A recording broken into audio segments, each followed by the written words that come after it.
ज्योतिषियन राजधानी चैनल में आपका स्वागत है। मैं हूं ज्योतिषाचार्य आनंद। नित्य प्रतिदिन की तरह हम अपने कार्यक्रम किस्मत सवारी के साथ फिर उपस्थित हुए हैं। मित्रों, ये कार्यक्रम सिर्फ आपके लिए है, आपकी समस्याओं के समाधान के लिए। अगर आप हमारे कार्यक्रम से जुड़ना चाहते हैं तो हमारी टीवी स्क्रीन पर जो नंबर चल रहा है उस नंबर पर हमें कॉल करें। उस कॉल के माध्यम से आप हमारे कार्यक्रम से जुड़ सकते हैं।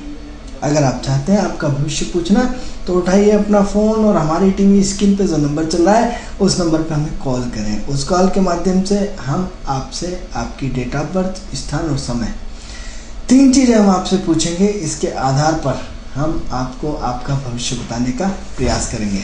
मित्रों, अगर आप हमारे कार्यक्रम से जुड़ना चाहते हैं तो हमारी टीवी स्क्रीन पे जो नंबर चल रहा है उस नंबर पे हमें कॉल करके हमारे कार्यक्रम किस्मत सवारी के माध्यम से आप हमें जुड़ सकते हैं। मित्रों, जैसा कि आपको पता है कि सबसे पहले हम अपने कार्यक्रम की जानकारी देते हैं। कार्यक्रम की जानकारी पूर्ण हुई, कार्यक्रम को आगे बढ़ाते हैं। जैसे कि आपको पता है कि इस कार्यक्रम का उद्देश्य आपके जीवन में परिवर्तन लाना है। ये चीज़ हम आपको रोज़ बतलाते हैं। 2 मिनट की चर्चा इसलिए हम करते हैं कि रिवैल्यूएशन लगातार हथौड़ा मारते रहिए तो क्या होगा, उस पर असर एक न एक दिन होता है। तो लगातार हम आप पे हथौड़े का माध्यम बना करके हम आपके विचारों को बदलने का प्रयास करते हैं। यदि आपके अपने विचार बदल जाते हैं, आपकी सोच बदल जाती है, आपका एटीट्यूड बदल जाता है, आपका व्यवहार बदल जाता है, आपकी कार्यशैली बदल जाती है, आपकी देखने का नज़रिया बदल जाता है, आपका एटमॉस्फेयर बदल जाता है, आपकी अपनी कार्य क्षमताओं को विकसित करने की प्रवृत्ति यदि आपकी बन जाती तो निश्चित रूप से मानिए ये 9 ग्रह आपके अनुसार काम करेंगे। और यदि आप इन 9 ग्रहों के विपरीत दिशा में चलना चाहते हो तो सिवाय परेशानी के कुछ भी नहीं मिलना है। मित्रों, जब तक हम प्रकृति के नियमों का उल्लंघन नहीं करते हैं तब तक प्रकृति हमें कोई सज़ा नहीं देती है। ये बिल्कुल फैक्ट मान के चलिए। जिस दिन हम अपने प्रकृति के नियमों का उल्लंघन करते हैं, अब प्रकृति के नियमों के उल्लंघन से तात्पर्य क्या है? प्रकृति के नियमों से उल्लंघन से तात्पर्य है आपकी किसी के साथ चीट करना, किसी का अपमान करना, खुद अकेले खा जाना, अपने कर्तव्यनिष्ठ न हो पाना, अपने धर्म का अच्छे ढंग से पालन न करना, अपने लोगों की बुराई करना, अपने लोगों को जिसने मदद करी उसी के साथ उसी को समय आने पर सहायता न देना, या जिसने हमारी जरा सी भी सहायता करी उसके प्रति कृतज्ञ न होना। हम ये छोटे छोटे सूत्र जीवन में भूल जाते हैं, जिसकी वजह से हमें बहुत बड़ी खामियां उठाना पड़ती है। क्या करते हैं आजकल पिक्चरों में? आपकी इमोशनल भावनाओं को पकड़ करके वो आपको रुला देते हैं, वो आपको इमोशनल कर देते हैं। इसका उदाहरण आपकी पीके पिक्चर है, या ओ माय गॉड है, या फिर जो भी मुन्ना भाई MBBS हो। आपकी इमोशनल भावनाओं को बारीक करके उसको सचित्रण किया जाता है। हम आपकी बारीक भावनाओं को यदि हम समझते हैं तो उन्हीं चीज़ों को यदि आप सुधार लें, कृतज्ञ हो जाए, ईश्वर के प्रति कृतज्ञ हो जाए, उस परमात्मा के प्रति कृतज्ञ हो जाए, इस प्रकृति की सत्ता के प्रति कृतज्ञ हो जाए, अपनी पत्नी के प्रति कृतज्ञ हो जाए, अपने बच्चों के प्रति कृतज्ञ हो जाए, अपने माँ बाप के प्रति कृतज्ञ हो जाए, अपने मित्रों के प्रति कृतज्ञ हो जाए जिसने आपको रोजगार दिया, कृतज्ञ हो जाए उस चाय वाले के प्रति, कृतज्ञ हो जाए उस खाना बनाने वाले के प्रति, कृतज्ञ हो जाए उस बस वाले के प्रति, कृतज्ञ हो जाए जिसने गाड़ी में आपको एक स्थान से दूसरे स्थान छोड़ा, उसको ड्राइवर को यदि आपने धन्यवाद दिया था। भले ये कॉपी है मुन्ना भाई MBBS की, इससे कोई लेना देना नहीं, लेकिन क्या हमने उस कॉपी को भी फॉलो नहीं कर पाया? तो हम पिक्चर देखते हैं और एक मनोरंजन के हिसाब से देख के और चले जाते हैं, उससे शिक्षा नहीं लेते। कर्तव्य हो जाए जो हमारे घर के झाड़ू लगाता है। हम अपने आसपास के इर्द गिर्द के वातावरण को यदि हम परिवर्तन कर देते हैं तो मित्रों हमारी पूरी ज्योतिष सफल हो जाती है। हमारे ज्योतिष का कार्यक्रम सुनना सफल हो जाएगा। हमारे इर्द गिर्द जो हमारे मित्रों फोन आया। हेलो, आप दूर से बोले? मैं संगीता बोल रही हूँ कोलार से। हाँ संगीता जी बोले। Date of birth? Date of birth 3 सितंबर 1991। 3 है मंगलवार। 3:27 लड़के के बारे में पूछना है। 3:91। समय क्या है? 12:27। दिन के कि रात के? दिन के। कहाँ पे हुआ है? भोपाल में। संगीता जी, आप हमारा कार्यक्रम देखते हैं? जी देखती हूँ, जब कभी टीवी खोलती हूँ तो कभी ध्यान रहता है, कभी नहीं रहता है। देखती तो हूँ, और मैं आपको तो तीसरी चौथी बार फोन लगा रही हूँ। अच्छा इसलिए लगा रही हूँ क्योंकि लड़का मेरा बहुत ही हाथ से निकल चुका है, बहुत गलत संगत में, तो जेल जाता ही रहता है, जबकि इस परिवार का भी नहीं है, हम लोग देते भी नहीं है क्योंकि उसको बढ़ावा दें या कुछ भी। बिल्कुल सुनता है कि ना, बोलता है हाँ नहीं करूंगा नहीं करूंगा, लेकिन वही काम करता है। गलत संगत, बहुत गलत काम करता है, जो मैं आपको बता नहीं सकती पंडित जी, बिल्कुल गलत से आप गलत। ये बताएं कि ये सब कार्यक्रम में यही सारी चीजें हम आपसे बोलते रहते हैं कि अपने विचारों को बदलिए, अपने एटमॉस्फेयर के बदले आप कार्यक्रम गौर से नहीं देखते हैं? देखते हैं पंडित, सारे विचार हमारे बिल्कुल बदले हुए हैं, हमारे विचार बिल्कुल अच्छे हैं। हम तो बिल्कुल बिल्कुल कोई कहीं से कोई ऐसा नहीं है, उसको बिल्कुल कोई गलत नहीं बोलते हैं, ना गलत उससे कुछ शिक्षा देते हैं, ना उससे अच्छे से ही बोलते हैं, लेकिन वो नहीं सुनता है, बिल्कुल भी नहीं सुनता है। एक बार हमने पंडित से पूछा था उसकी कुंडली के बारे में विदिशा में, तो उन्होंने बताया था कि इसके कास्ट सर्प दोष है इसकी कुंडली में, इसकी पूजा लगेगी त्र्यंबकेश्वर। चलिए संगीता जी, आप हमारे टीवी स्क्रीन पे हमारा प्रोग्राम सुने, आपके बच्चे के बारे में बता रहे हैं, ठीक है? देखो, हम आपको बहुत स्पष्ट रूप में दर्शकों बताना चाहते हैं कि किसी भी ज्योतिष के पास कोई जादू की छड़ी नहीं होती है कि आपने जादू की छड़ी घुमाया और बदल दिया। एक बात।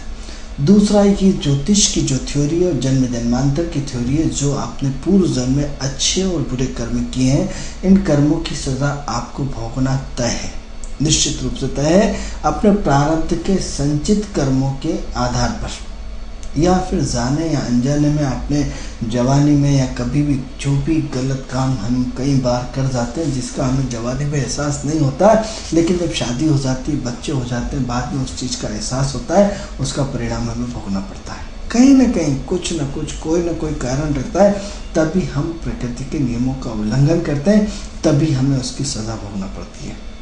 हम इस बच्चे के बारे में बात करते हैं। ये बच्चा बहुत गुन्ना है, अंदर ही अंदर बोलता क्या है, करता क्या है, ये अपनी प्लानिंग किसी को कुछ नहीं बताता, ये अपनी विचारधारा में अंदर ही अंदर इसके मन में क्या खिचड़ी पकती रहती है किसी को नहीं मालूम। ये गुस्से का तेज है, जिद्दी है, दिमाग दौड़ता रहता है, कहीं ना कहीं दिमाग में उलझन फुलझन रखी रहती है, खतरनाक तरीके से इसके मन में विचार आते हैं और ख़तरनाक तरीके से चले जाते हैं। तो ऐसा है कि अभी तो इसकी कुंडली जो है 2009 के 10 के बाद बिल्कुल गड़बड़ चल रही है। 2010 से ये व्यक्ति हैरान परेशान है और कहीं ना कहीं इसकी संगति या अच्छे लोगों में, जैसा कि आपने बोला, बिल्कुल रूप से अच्छी नहीं है, हम स्वीकार करते हैं। लेकिन इसके लिए हमने आपको पिछली बार भी बोला था कि कुंडली खराब है, कोई दिक्कत नहीं, आपको 2-3 काम करने पड़ेंगे। एक तो ईश्वर से रात और दिन 24 घंटे प्रार्थना करें कि हे ईश्वर, हमारे पापों का क्षय करो और हमारे बच्चों को या हमारे परिवार को सद्बुद्धि दो। ऐसा टू बी कंटिन्यूस 24 घंटे, रात दिन, उठते बैठते, खाते पीते, खाना बनाते हुए, खाना खाते हुए, कुछ भी 24 घंटे एक तो आप प्रार्थना ईश्वर से करें कि हे ईश्वर, हमारे बच्चों को सद्बुद्धि दो, पहला काम। दूसरा, हमने आपको ये बोला था या नहीं बोला था तो आप पुनः सुन लीजिए कि गाय को रोज़ रोटी दें, कुत्ते को रोज़ रोटी दें, पक्षियों को रोज़ दाना दें, और सोमवार के दिन दूध की थैली मंदिर में दान करें, जिससे इसका क्रोध जो है, गुस्सा जो है, वो कम हो जाए। और लगातार दूध की थैली यदि आप गरीबों को दान करते हैं तो मंगल जो है, मंगल का जो अपोजिशन ग्रुप है वो चंद्रमा होता है, चंद्रमा शीतल स्वभाव का होता है, तो आप इसका क्या है, चंद्रमा को मजबूत कर दीजिए, चंद्रमा की स्थिति को इतना मजबूत कर दीजिए, तो लगातार यदि रोज़ एक थैली दूध की यदि इसके हाथ से बंटवाए, एक से अधिक बंटवा सकते हैं तो बहुत अच्छी बात है, नहीं तो एक रोज़ दूध की थैली बंटवाएं इसके हाथ से। एक्चुअली एक कन्फ्यूज़न है, इसके आँखों में जो है वो पट्टी बंधी हुई है, जो इसकी आँखों में पट्टी खुल नहीं पा रही। हमने माना कि इस कुंडली में कालसर्प योग है, इसमें आंशिक कालसर्प योग है, एक ग्रह बाहर है, बाकी शनि बाहर होने के बाद बाकी सारा अंदर है, तो हमने मानते हैं कि इसमें कालसर्प योग है, इसमें कोई शक नहीं है। कालसर्प योग की आपको शांति कराना चाहिए, त्र्यंबकेश्वर में होती है, उज्जैन में होती है, कई लोग करते हैं, इसमें भी कोई शक नहीं। लेकिन जब तक ये बच्चा सीनियर नहीं हो जाएगा तब तक ऐसा चलता रहेगा, इसलिए आप सिर्फ 2 ही काम करें, ईश्वर से प्रार्थना करें, दान पुण्य बढ़ाएं, निश्चित रूप से ईश्वर करेगा कि काफ़ी सारी चीज़ें इसमें अप्रैल मई के बाद ठीक होना शुरू हो जाएंगी। तो वैसे तो समय इसका 2016 तक दिखाई दे रहा है हमें, जुलाई 2016 तक, जुलाई 2016 तक दिखाई दे रहा है। लेकिन फिर भी थोड़ा सा आप इसको प्यार से डील करें, सहजता से डील करें और सरलता से ठीक करें और प्रार्थना टू बी कंटिन्यूस करें। प्रार्थना में बहुत बड़ी शक्ति होती है, दान पुण्य में बहुत बड़ी शक्ति होती है। आप यदि सोचते हैं कि हमने जादू की छड़ी घुमा देंगे और आपके बच्चे का भाग्य बदल देंगे तो गलतफहमी है। आप सबसे बढ़िया काम ये है कि आप अपने बच्चे के साथ सहजता और सरलता से बात करें और थोड़ा सा प्रार्थना और दान पुण्य, 2 चीज़ें बढ़ा लें, निश्चित रूप से परिवर्तन आएगा। तो मित्रों, ये तो उन्होंने संगीता जी के बारे में बोला। यदि आप भी परेशान हैं और आप हमारा कार्यक्रम देख रहे हैं तो हमारी टीवी स्क्रीन पे जो नंबर चल रहा है उस नंबर से आप हमारे टीवी स्क्रीन पे कॉल कर सकते हैं। उस कॉल के माध्यम से आप हमारे कार्यक्रम से जुड़ सकते हैं। कार्यक्रम को आगे बढ़ाते हैं और कार्यक्रम को आगे बढ़ा करके जैसा कि आपको हम बता रहे थे कि जीवन में हमें बहुत सारी चीज़ें सीखना पड़ती है। हम अपने एटमॉस्फेयर को बदलना नहीं चाहते। यदि हम अपने इर्द गिर्द अपने से जुड़ा हुआ पूरा हम एटमॉस्फेयर बदल दें, हम अपनी दिनचर्या बदल दें, हम अपना व्यवहार बदल दें, हम अपने ग्रहों की कार्यशैली बदलते हैं, जब तक हम सिद्धांत के विरुद्ध काम करते हैं तब तक कहीं ना कहीं कोई ना कोई दिक्कतें आती ही रहती हैं। लेकिन जिस दिन हम सिद्धांत में हो जाते हैं, हम मानते हैं कि जब व्यक्ति परेशान होता है और चारों तरफ से परेशानियों से घिरता है तो उसको किसी पे विश्वास नहीं होता, हम मानते हैं। और जब गलत समय होता है तो हर ज्योतिष आपको अच्छा नहीं टकराता, हर सलाह देने वाला अच्छा नहीं टकराता, हर व्यक्ति आपको अच्छी नेक सलाह नहीं मिल पाती, हम मानते हैं इस चीज़ को। लेकिन कहीं ना कहीं उस समय तो आपको गुजारना पड़ेगा, उस समय को पास करना पड़ेगा। मित्रों, जब तक उस समय को आप निकाल नहीं लेते तब तक आपके जीवन में वो दर्द तो आपको भोगना ही पड़ेगा। हाँ, अच्छे नेक काम करके, दान पुण्य करके, प्रार्थना करके हम अपने भाग्य को बदल सकते हैं। तो विषय पे चर्चा कर रहे थे, विषय चल रहा था हमारा उपाय। मित्रों, जीवन में कई बार हमें शंका होने लगती है कि क्या वास्तव में उपाय होते हैं या नहीं होते या नहीं होते। मित्रों, एक बात बताएं, हम आपसे प्रश्न करते हैं कि जिन लोगों की स्टोनों की दुकानें, आप चौक में चले जाइए, सराफी बाजार में चले जाइए, पूरी दुकानें लबालब स्टोनों से भरी हुई है, सारी दुकानें स्टोनों से भरी हुई है। हम स्टोनों के आपके विरोधी नहीं है, आपके नगों के आपके विरोधी नहीं है, लेकिन क्या सफल स्टोन वाले तो 10% ही होते हैं। 10% हर काम में सफल व्यक्तित्व होते हैं। 10 एस्ट्रोलॉजर बहुत फेमस होते हैं, 10 डॉक्टर बहुत फेमस होते हैं, 10 ज्योतिषी फेमस होंगे, 10 किराने की दुकानें फेमस होंगी, 10 होटल फेमस होंगे, 10 चीज़ें तो टॉप 10 में आती हैं।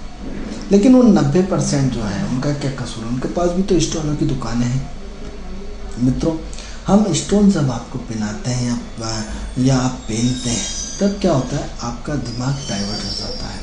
इतना डाइवर्ट हो जाता है कि मैंने कुछ पहना है और इसके ये मेरा चमत्कार करेगा, या पंडित जी ने या किसी विद्वान ने पहनाया है और इसके बाद मेरी स्थिति में सुधार होना शुरू हो जाता है। यदि आपके प्रारब्ध का पुण्य अच्छा है और समय यदि चेंज हो गया है तो वो स्टोन आपका काम करना शुरू कर देता है, क्योंकि आपने अपने प्रारब्ध का ऋण चुका करके खत्म कर दिया। और जिस दिन से आपने स्टोन पहना आपको लगेगा कि उसी दिन से मेरी प्रोग्रेस होना शुरू हो गई, क्योंकि उस दिन तक आपका जो प्रारब्ध का संचित पाप था वो खत्म हो गया। अब यहाँ से आपकी नई जिंदगी की शुरुआत होती है।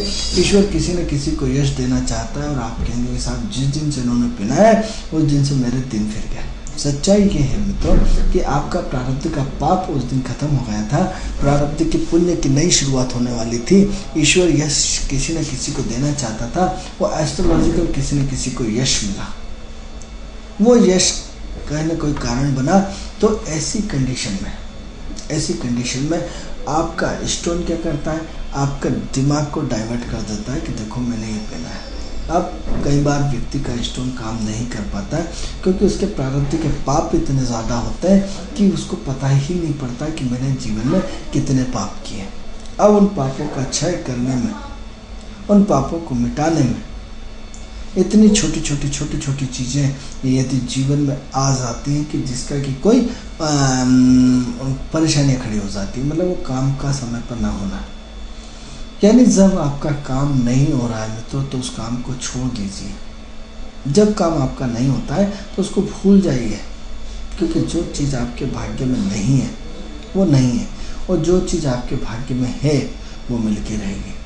तो हम किसी का भाग्य नहीं बदल सकते, हम किसी के भाग्य में परिवर्तन नहीं ला सकते, लेकिन हम अच्छे कर्मों के द्वारा, अच्छे दान पुण्य के द्वारा, मतलब अच्छे दान पुण्य से सार्थक दिशा में, ऑलरेडी आपने किसी ट्रस्ट में जमा कर दिया, आप पैसे दें या न दें, वो ट्रस्ट में ऑलरेडी सूर्य काम करता है। जब भी ट्रस्ट बनता है तो सूर्य काम करता है।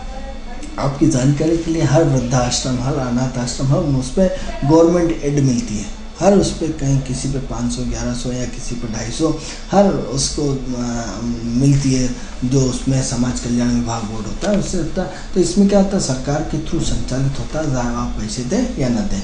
लेकिन एक गरीब व्यक्ति जो फुटपाथ पर बैठा हुआ है, वो हैरान परेशान है, और यदि आपने उसकी मदद कर दी, डायरेक्ट मदद कर दी, यानी आपने शनि को मजबूत कर दिया। जब ट्रस्ट में दान करते हैं तो सूर्य मजबूत होता है, और जब शनि फुटपाथ पर दान करते हैं तो शनि मजबूत होता है। अब आप क्या करते हैं कि कई बार ट्रस्ट में दे आते हैं, और ट्रस्ट में दे करके फिर कहते हैं साहब तो ग्रह ने दान का असर ही नहीं हो रहा है, क्योंकि आपने सूर्य को बलवान किया।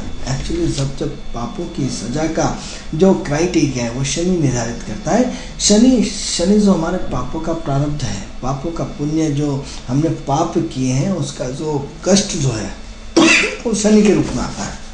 तो क्या होता है, जब आप प्रकृति से रिटर्न नहीं करते हैं तो रिटर्न कैसे होता है, आपने जो मंदिर के सामने भिखारी बैठे रखे हैं, या जो मंदिर के सामने जो परेशान लोग होते हैं, इसके थ्रू आपका दान पुण्य चला जाता है, जिसकी वजह से आपको बहुत सारी चीज़ों में सुकून मिलना शुरू हो जाता है।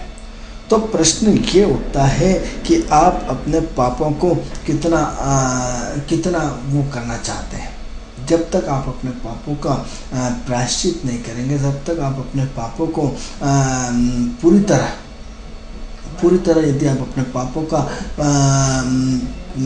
दान पुण्य के रूप में यदि आप उसको प्रकृति में लौटाएंगे नहीं, तब तक आपको कुछ भी होने वाला नहीं। तो सबसे पहले हम ये चाहते हैं हमारे यूसीएन राजधानी चैनल के माध्यम से कि आप सबसे पहले अपना एटमॉस्फेयर बदलें। आपके द्वारा किसी को कष्ट तो नहीं हो रहा, आपके द्वारा कहीं कोई शोषण तो नहीं हो रहा, आपके द्वारा किसी को तकलीफ तो नहीं पहुंच रही, आपके द्वारा किसी को मानसिक क्षति तो नहीं पहुंच रही, आपके द्वारा किसी का हनन तो नहीं हो रहा है। आपने हनन कई तरह से किया, आपने यदि किसी को बेइज्जत कर दिया तो क्या होता है, बेइज्जती विचारों से बेइज्जती कर दिया। अब आपने किसी को बोल दिया तेरे में अकल नहीं है, शब्द छोटा है, या आपने किसी से कुतर्क कर लिया, बात छोटी सी थी लेकिन कुतर्क जब करा आपने तो क्या हुआ, आपकी किसी की आत्मा को कहीं न कहीं क्षति पहुँचती है, दुख पहुँचता है, वो आपको जिंदगी भर नेगेटिव ऊर्जा छोड़ता रहता है। मित्रों, हम तो ये दो ही चीज़ें देखते हैं, ऊर्जा का खेल है, नेगेटिव ऊर्जा या पॉजिटिव ऊर्जा, सकारात्मक ऊर्जा या नकारात्मक ऊर्जा, सकारात्मक सोच या नकारात्मक सोच, ये दो ही चीज़ें विद्यमान है। अब इसको कहेंगे साहब ये तो विषय से हट रहा है, विषय से बिल्कुल नहीं हट रहा है। एक्चुअली यहाँ एक तराजू में आपका सूर्य, चंद्र, मंगल और गुरु ये टीम बैठी हुई है, और दूसरे उसमें राहु, केतु और शनि और शुक्र, ये बी टीम बैठी है। अब ये ए और बी टीम का आपस में कहीं ना कहीं बैलेंस और अनबैलेंस बनता रहता है। अब जब बैलेंस और अनबैलेंस बनता रहता है, इसी को ज्योतिष बोलता है कि आप इस वक्त पाप की ओरा में या पुण्य की ओरा में।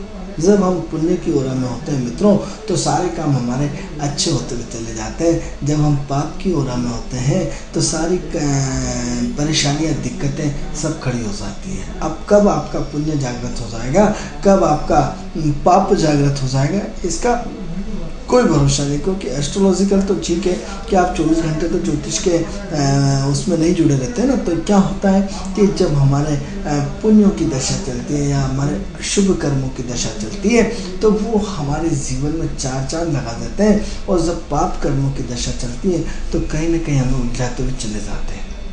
मित्रों, उलझन और सुलझन दोनों को मिलना है। जिसको धूप मिली है उसको छाँव मिलना है, जिसको छाँव मिली है और उसको धूप मिलना है। आपने यदि पहले बैटिंग करी है 50 ओवर तो अगले नेक्स्ट 50 ओवर में आपको फील्डिंग करना है, और यदि फील्डिंग करी है तो आपने अगले 50 ओवर में बैटिंग करना है। ये तो एक फिक्स सूत्र है, इसको तो कह लीजिए।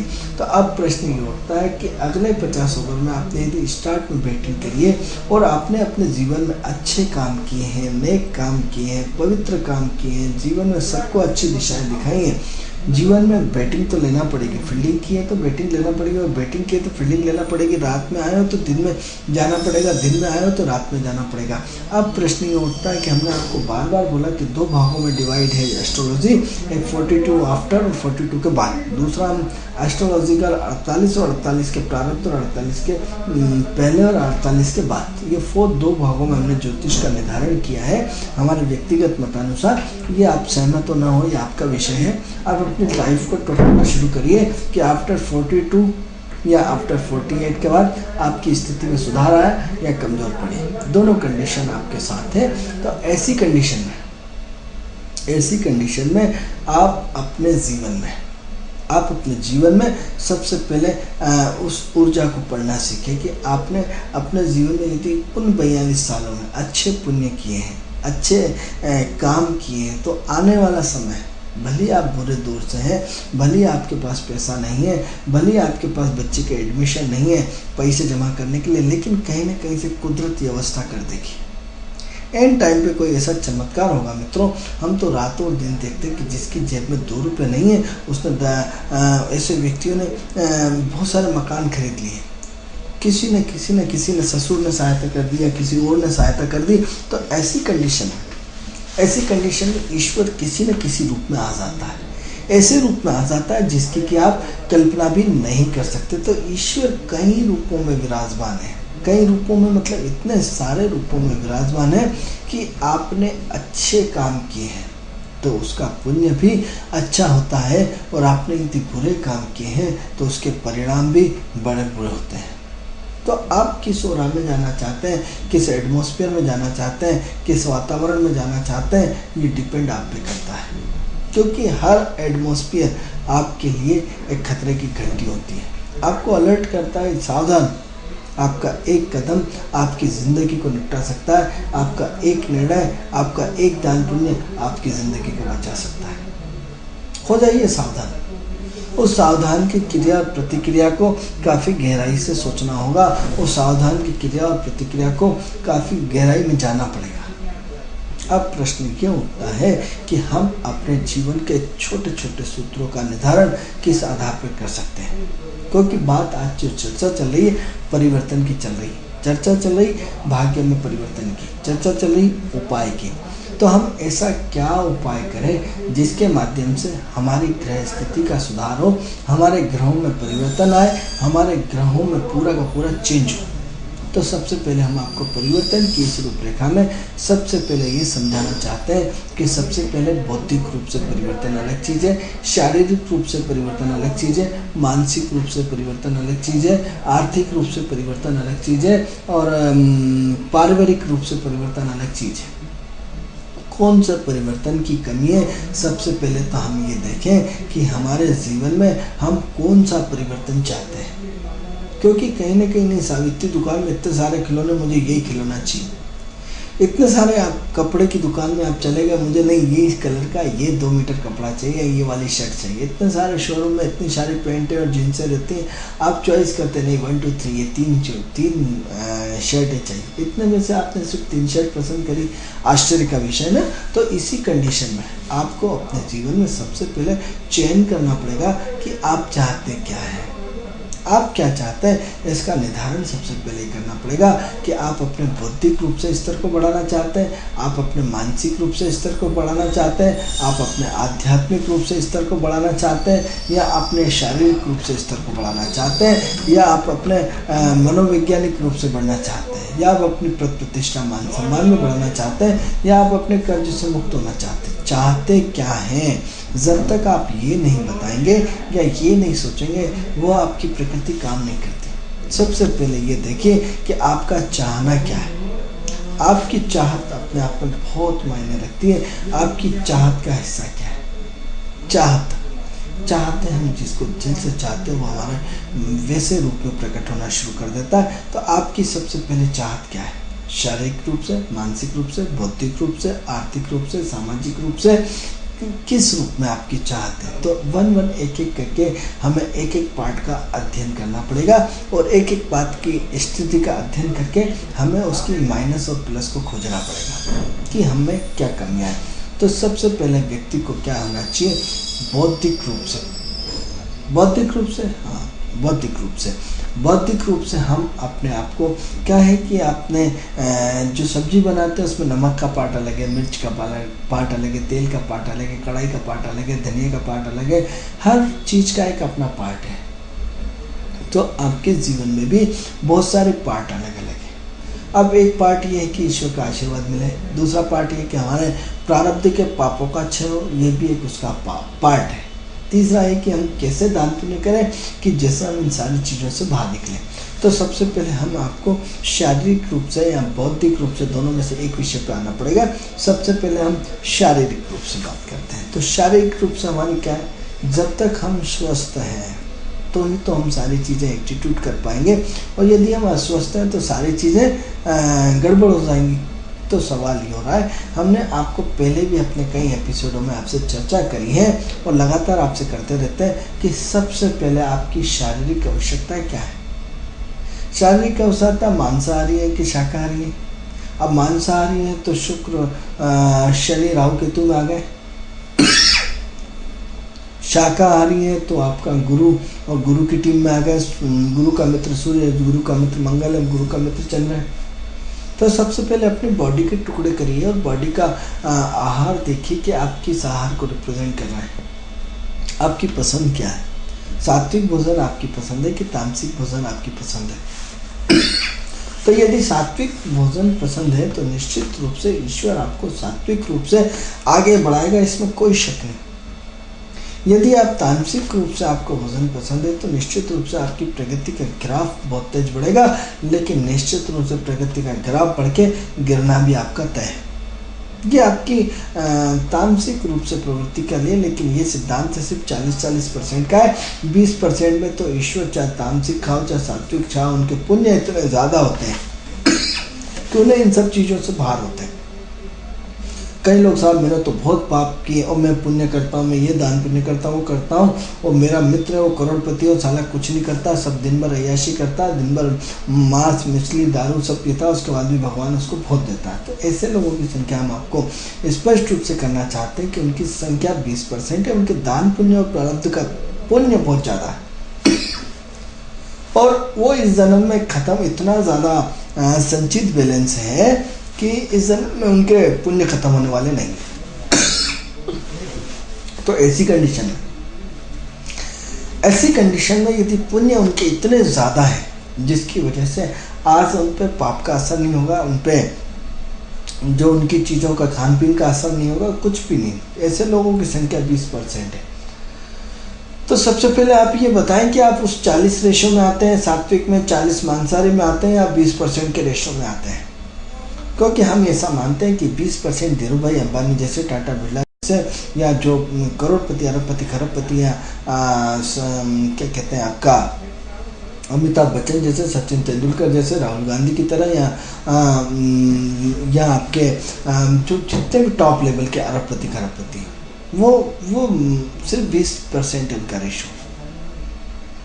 तो आप सबसे पहले अपनी पोजीशन ये देखें कि आप सामान्य ज़िंदगी में आते हैं या उस 20% में आते हैं। यदि 20% में आते हैं तो आपके ऊपर कोई नियम कानून कायदा लागू नहीं होता है, क्योंकि आपका प्रारब्ध का पुण्य इतना ज़्यादा है। अगले जन्म की अलग, अगले जन्म से सोचिए।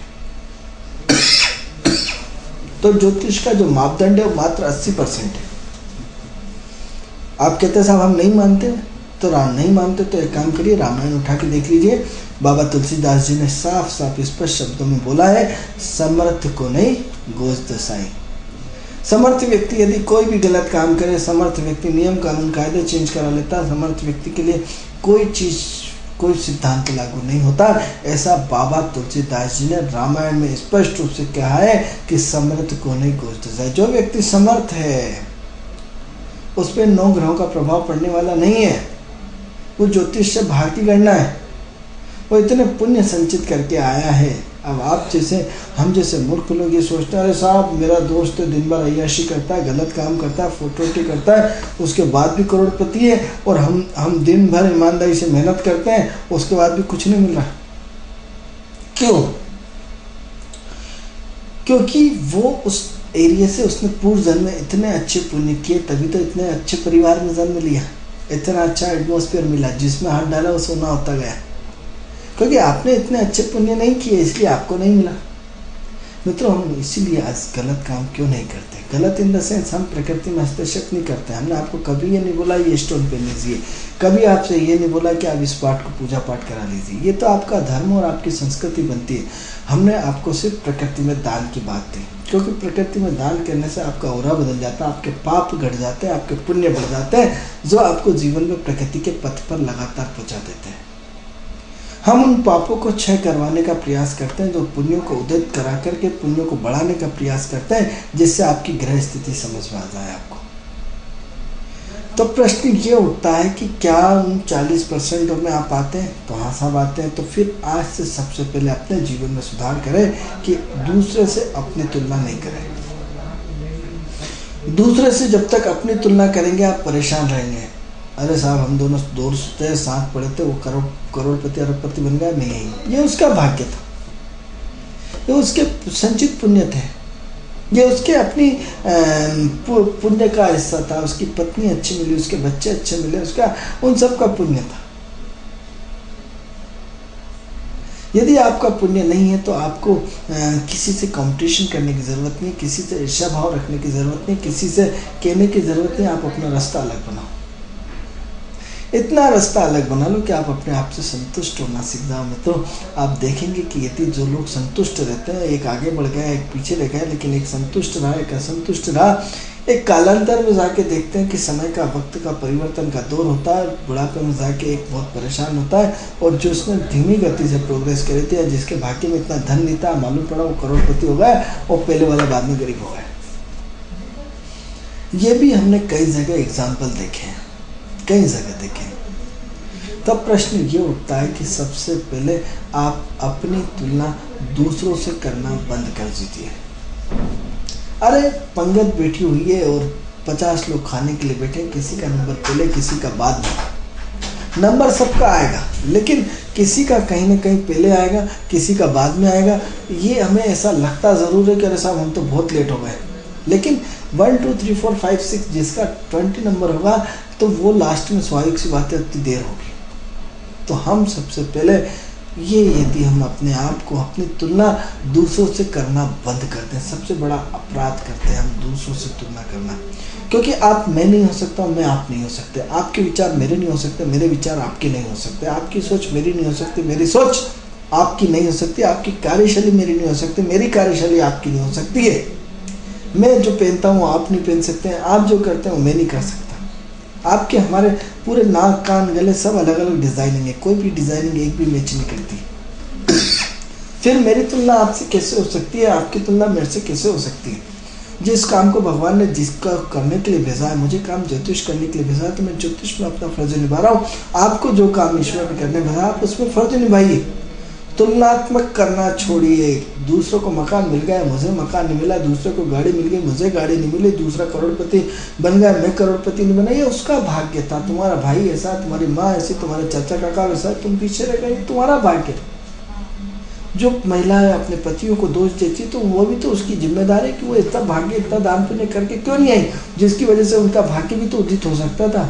अरे जो करोड़पति बना उसकी पत्नी का भाग्य, क्योंकि धन हमेशा पत्नी के भाग्य से मिलता है। हमेशा जब भी धन मिला है पत्नी के भाग्य से मिलता है। व्यक्ति पत्नी के यदि का भाग्य इतना मजबूत होता तो आज व्यक्ति कहाँ से कहाँ होता। तो इस भाग्य को मजबूत करिए मित्रों, इस भाग्य को हमें मजबूत करना होगा। मित्रों, कार्यक्रम का समय पूर्ण हुआ। ये कार्यक्रम आपको कैसा लगता है? इस कार्यक्रम से संबंधित यदि कोई भी जानकारी आप चाहते हैं तो हमारी टीवी स्क्रीन पर जो नंबर चल रहा है उस नंबर पर हमारे कार्यक्रम से जुड़ करके आप हमसे जानकारी ले सकते हैं। कल आपसे इसी समय अपने कार्यक्रम किस्मत सवारी के साथ फिर उपस्थित होंगे। तब तक के लिए मुझे आज्ञा दीजिए। नमस्कार।